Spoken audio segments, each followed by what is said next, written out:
Beyonce and the Illuminati, music's most what the fuck conspiracy theories explained. Is the Beehive leader, Is the Beehive leader actually ruling the world as the head of a centuries-old super secret society? Spoiler, we don't think so. It talks about how Beyonce's connection to the Illuminati is through her relationship with Jay-Z, because during his whole rise in the 90s, all of his albums and Rock Nation somehow referenced like the triangle. So like when he does anything Rock Nation, he throws up the Rock Nation sign. During Beyonce's Super Bowl performance in 2013, which was her like Black Power performance, she threw it up while holding her microphone, and everyone thought this was her signal that she's finally taking over. Oh, I don't know. Do you find this plausible? You know, I did up until what you just explained to me. I was thinking like, yeah, Jay-Z totally could be a part of the Illuminati and then convince sweet Beyonce to head over to that side. But now that you explained it to me, I don't think so. I'm gonna go with no. I don't know, maybe. It could be. Do you think any of this helps prove it, or do you think it's all? Yeah, I mean, I think it's a good, like, they backed it up with a lot of facts. Or a lot of theories. A lot of theories? Yeah. More theories? Yeah. Why fans think Avril Lavigne died and was replaced by a clone named Melissa. A rumor that the Canadian singer has been replaced by a lookalike resurfaced on Twitter last week, but she is not the first to be subject to such suspicion. This is one of my favorite conspiracy theories. Because, like, it's dumb as heck. But it's funny.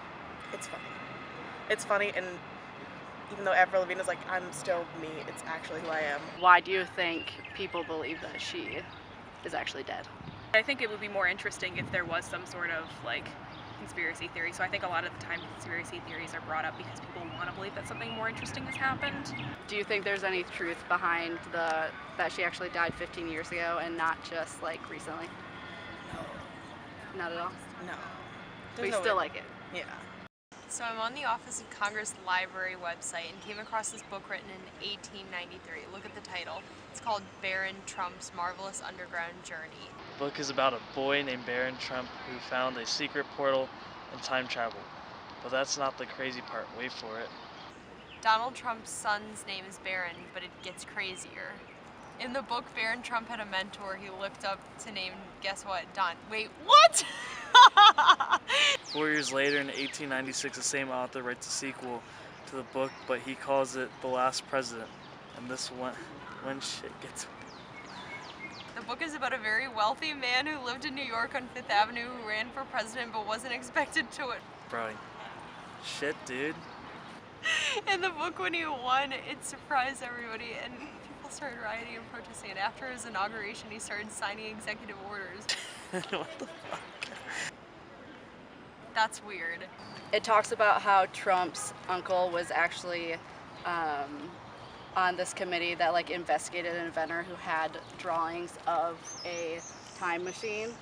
And it's been fact-checked that these books are actually real, they're not fake. They're just not as connected as they are.